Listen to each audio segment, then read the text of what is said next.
Now observe. The tongue is one factor, and the sugarcane piece is the second factor.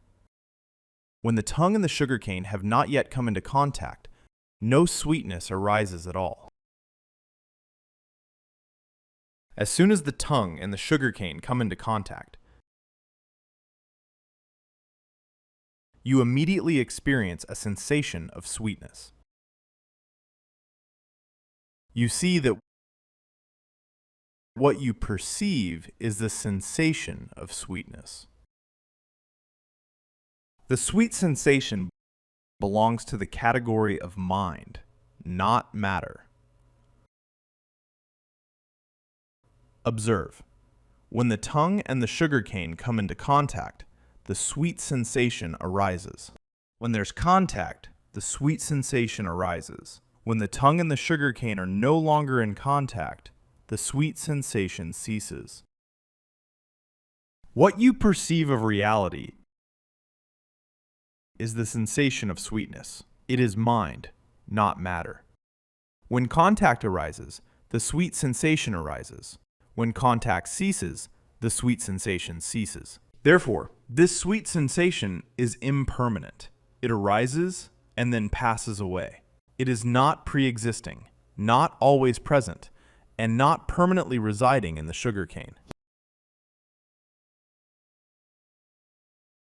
You see that the reality you perceive is the sensation of sweetness, and it is impermanent. It arises when the tongue and sugarcane contact, and ceases when they do not.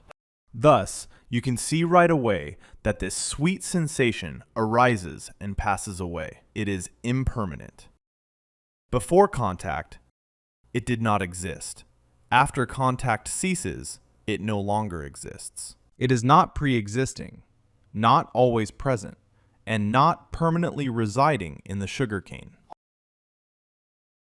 I say you feel the sensation of sweetness, but I say that only for you to understand in a simple, conventional way. But to be precise, you see that there must be a knowing mind that perceives, registers that sweet sensation.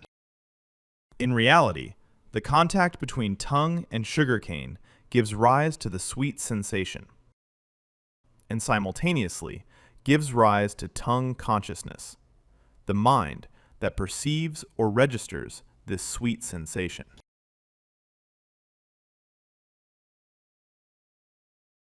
Observe the truth. When the tongue and sugarcane have not contacted, there is no sensation of sweetness and no tongue consciousness to perceive it. When they contact, the sweet sensation arises, and simultaneously, tongue consciousness arises to perceive or register this sweetness. This sweet sensation is impermanent, and tongue consciousness is also impermanent. The contact between tongue and sugarcane gives rise to the sweet sensation and tongue consciousness.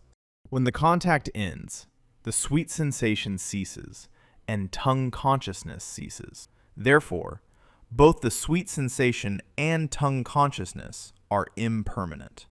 Understand that the sweet sensation belongs neither to the tongue nor to the sugarcane.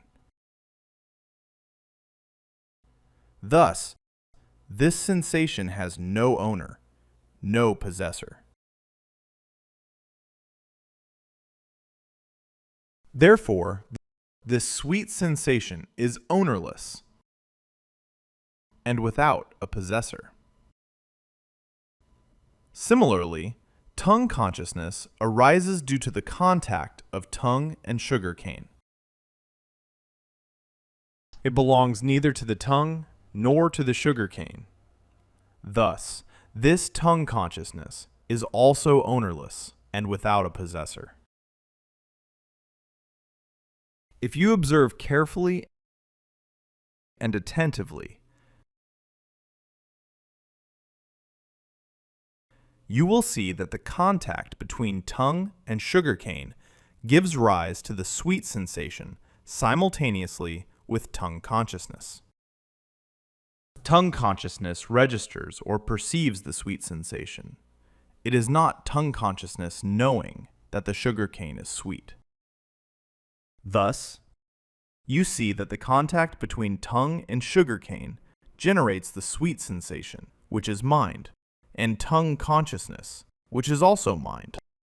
Tongue consciousness knowing the taste sensation is mind knowing mind, not knowing the sweet sugarcane as the external material world. It is not the mind knowing an object, but the mind knowing the mind. Similarly, if you observe the tongue contacting a slice of lemon,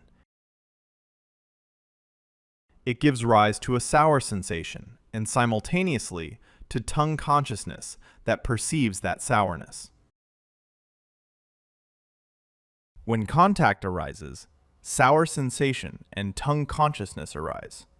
When contact ceases, they both cease. Thus, both are impermanent, ownerless, and without a possessor. The tongue contacting salt gives rise to a salty sensation and simultaneously to tongue consciousness that registers that saltiness.